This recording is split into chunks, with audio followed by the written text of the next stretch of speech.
हाँ भाई, तो आज का हमारा जो टॉपिक है वो है basically angle between the to circles. ठीक है, एंगल बिटवीन टू सर्कल्स। ठीक है,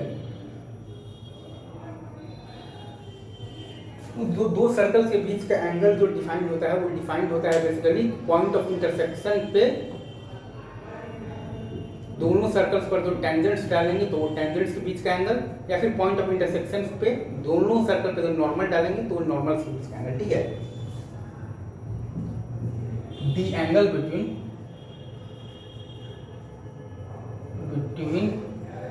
the tangents to drawn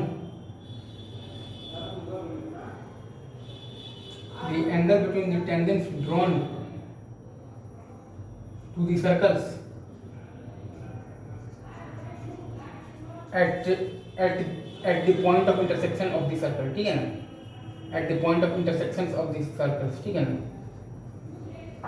intersection of the circles. ठीक है, या फिर आप इसको ऐसे भी बोल सकते हैं कि पॉइंट ऑफ इंटरसेक्शन पे दोनों सर्कल पर टेंजेंट्स के बीच का एंगल, या फिर पॉइंट ऑफ इंटरसेक्शन पे दोनों सर्कल पे नॉर्मल के बीच का एंगल। वो होगा आपका basically the angle between the normals. ठीक है, the normals drawn to the circles. ठीक है, at the point of intersection of the circles। ठीक है, at the point of intersection of the circles। ठीक है, point of आपके पास इंटरसेक्शन ऑफ द सर्कल्स। ठीक है ना, तो पॉइंट ऑफ इंटरसेक्शन पे दोनों सर्कल्स पे टेंजेंट्स के बीच का एंगल, या फिर दोनों सर्कल्स पे नॉर्मल के बीच का एंगल, दोनों ही होता है बेसिकली आपका एंगल बिटवीन द टू का। ठीक है ना, यहाँ पर मैं आपको डायग्राम से भी समझा देता हूँ। लाइक ये है और ये है, तो पॉइंट ऑफ इंटरसेक्शन पे इस पर नॉर्मल है जो कि आपका इसके सेंटर से पास करेगा, और पॉइंट ऑफ बेसिकली इंटरसेक्शन पर इसका नॉर्मल है वो आपका बेसिकली पास करेगा इसके सेंटर से। तो नॉर्मल्स के बीच का एंगल भी आपका थीटा ही होगा, या फिर आप अगर ऐसे देखते हैं तो पॉइंट ऑफ इंटरसेक्शन पे दोनों के टेंजेंट्स के बीच का एंगल भी आपका बेसिकली क्या होगा तो थीटा ही होगा। ठीक है, ये आपका C1 है और ये आपका C2 है। तो ऐसे ये डिफाइन होता है कि पॉइंट ऑफ इंटरसेक्शन पे दोनों के टेंजेंट्स के बीच का एंगल, या फिर पॉइंट ऑफ इंटरसेक्शन पे दोनों के नॉर्मल्स के बीच का एंगल। ठीक है, ये अपना हो गया है बेसिक डिफिनेशन हो गया। ठीक है, इसके बाद आते हैं हम लोग राइट, तो नॉर्मल्स के बीच के एंगल से हम लोग वो मतलब है वो करेंगे तो डिराइव करेंगे फॉर्मूला। ठीक है, ठीक है, ये आपका है बेसिकली एक सर्कल और ये है आपका एक और सर्कल। ठीक है, ये है ये है आपका एक सर्कल। ठीक है, और ये है आपका बेसिकली एक और सर्कल। ठीक है, नॉर्मल्स के बीच का एंगल होता है ना, पॉइंट ऑफ इंटरसेक्शन पे, तो ये है आपका पॉइंट C1 और ये है आपका पॉइंट C2। ठीक है, नॉर्मल और ये एंगल थीटा है। ठीक है, और ये है एंगल, और ये लेंथ है आपका C1 C2, ये है आपका R1 और ये है आपका R2। ठीक है, और ये एंगल है आपका बेसिकली क्या है आपके पास है तो थीटा है। तो कॉस थीटा क्या होगा, तो हम लोग लगा देंगे यहाँ पर बेसिकली कोसाइन रूल लगा देंगे। ठीक है, तो कोसाइन रूल लगाने से हमारे पास आ गया है कि cos theta is equal to हमारे पास है R1 square plus R2 square minus हमारे पास है C1 C2 का होल स्क्वायर, और बाई हमारे पास है 2R1 R2। ठीक है, ये चीज़ है। एक बार फिर से मैं इसको यहाँ पर आपके लिए ही लिख देता हूँ। ठीक है, हमारे पास है cos theta is equal to R1 square plus R2 square minus है हमारे पास C1 C2 का होल स्क्वायर। ठीक है, और बाई ये है हमारे पास 2R1 R2। ठीक है, अच्छा अब यही अगर आपका सर्कल्स हो जाए बेसिकली ऑर्थोगोनल सर्कल्स हो गए। ठीक है, ऑर्थोगोनल सर्कल्स हो गए। ठीक है, तो उसके लिए हमें दिख रहा है कि हमारे पास R1 square plus R2 square is equal to हो जाएगा C1 C2 का होल स्क्वायर। ठीक है, या फिर हमें वो चीज़ बेसिकली दिख रहा है बेसिकली पाइथागोरस थ्योरम से भी हमें वो चीज़ दिख रहा है, ठीक है। पाइथागोरस थ्योरम से भी हमें वो चीज़ आराम से दिख रहा है। R1 square plus R2 square equal to C1 C2 का होल स्क्वायर। अगर आपका बेसिकली ऑर्थोगोनल सर्कल है, ठीक है, ऑर्थोगोनल अगर आपका है बेसिकली सर्कल है, theta is equal to 90 degree है और कॉस आपका थीटा जो है आपके पास cos theta is equal to 0 है, तो ऑर्थोगोनल क्या है सर्कल है।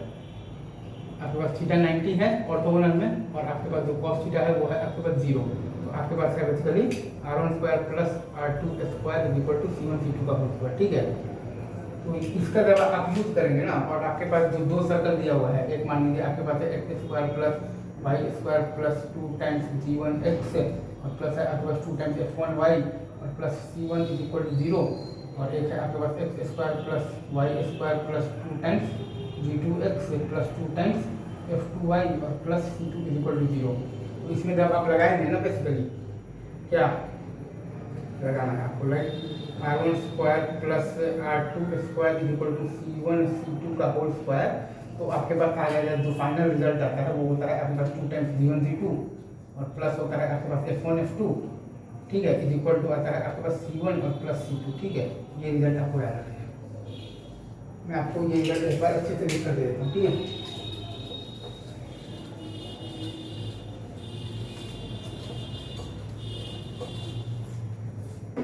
ये चीज़ है तो ध्यान दीजिएगा।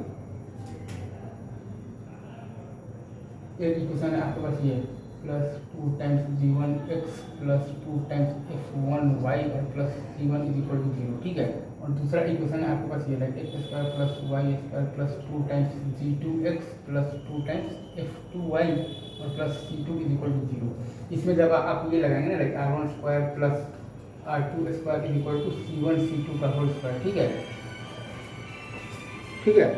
तो आपके पास जो रिजल्ट आएगा वो होगा basically 2 times G1 G2 plus आपके पास F1 F2 equal to C1 और प्लस C2, ठीक है। एक बार मैं फिर से मतलब कि आपके लिए मैं लिख लेता हूँ 2 times G1 G2 plus F1 F2 equal to C1 और प्लस C2, ठीक है। और हम लोग बेसिक्स बातें ये सब जानते हैं, लाइक एक अगर हमारे पास जो सर्कल दिया हुआ है x square plus y square plus 2gx plus आपके पास 2fy और प्लस c इक्वल टू 0 है, ठीक है। तो इसका हमारे जो सेंटर होता है बेसिकली वो होता है basically minus G comma minus F, ठीक है। और रेडियस होता है आपके पास under root of the G square plus F square minus C, ठीक है। और अगर हमारे पास सर्कल है लाइक एक्स माइनस अल्फा का whole square plus Y minus beta का whole square is equal to R square, तो इसका सेंटर होता है हमारे पास अल्फा कॉमा बीटा, ठीक है, अल्फा कॉमा बीटा, ठीक है।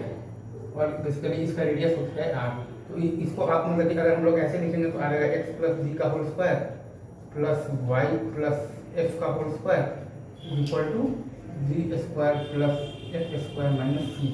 और अगर आप इसको ऐसे लिखिएगा तो आ जाएगा X square plus Y square minus 2 alpha X minus 2 आपके पास है बेसिकली बीटा वाई, ठीक है,